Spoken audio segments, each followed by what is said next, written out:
Well, this story has been taking off. This issue has been taking off. And you heard about it in recent stories involving Wayne County Treasurer Eric Sabry, whose wife, who along with his wife, had started a company some years ago, making bids on homes and then refurbishing them and reselling them at a profit, which is all fine. It's all legal. The problem came that some of the homes that she was apparently bidding on were those that were foreclosed by Mr. Sabry as the Wayne County Treasurer. And so the battle lines were drawn, the legal lines were drawn, and he was brought up in front of the Wayne County Ethics Board for examination of his actions, and they voted 4-1 yesterday that he did nothing wrong. So that's how it stands. That's not going to make a lot of people happy because we have very, very contentious rules involving these properties where back taxes are owed and where treasurers can seize the property, foreclose on it, and then put the house up for auction, and the homeowner gets nothing and the county gets everything. A man who's been looking to change that is Jim Runestad, the Republican from White Lake, state senator, who's on the other end of our line this morning. Senator, good to have you back on the show.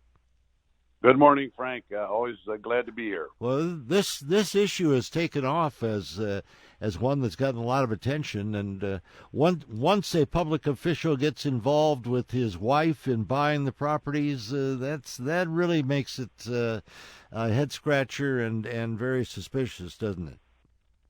It sure does, and I tell you, there is a real problem with the current laws that permit counties to, for a very small dollar amount, go in and grab these properties, foreclose on them, and keep all the proceeds.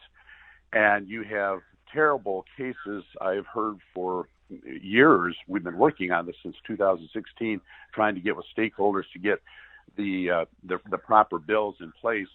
And you have case after case of very small dollar amounts. Somebody may be ill, somebody may be sent to a nursing home, maybe they didn't read English very well, and for very small dollar amounts, they end up losing the home. It goes into foreclosure.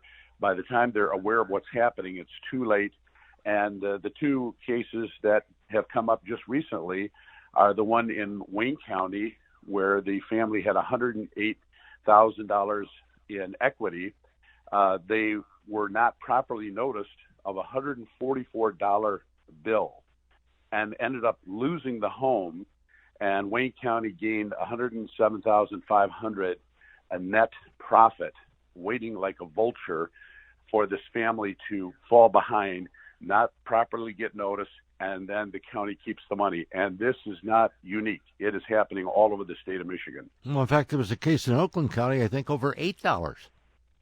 Over $8. Yeah, this man lost his property for $24,500 in equity that he had in this property. It was sold by Oakland County on an $8 debt. He lost all the equity. So we are working very hard on a package of bills that we think are going to end many of these practices, because there's a real perverse incentive for the counties to not properly notify these people. One of the bills that we have says that they have to notify them properly with bold language if there's an arrearage at the first tax bill that does not get paid in full.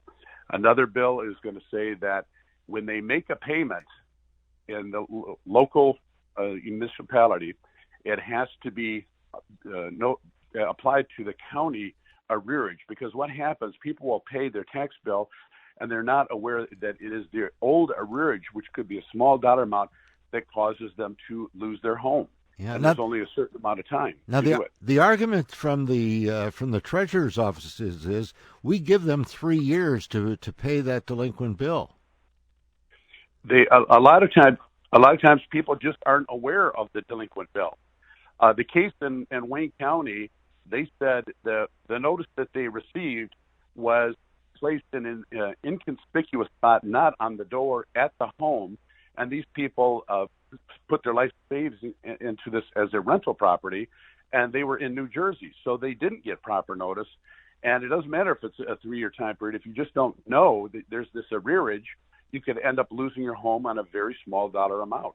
Yeah. Bottom line is we've heard this complaint across the state, haven't we? I mean, I've got a friend up in mid-Michigan, Mike Pong, who went through this with his family.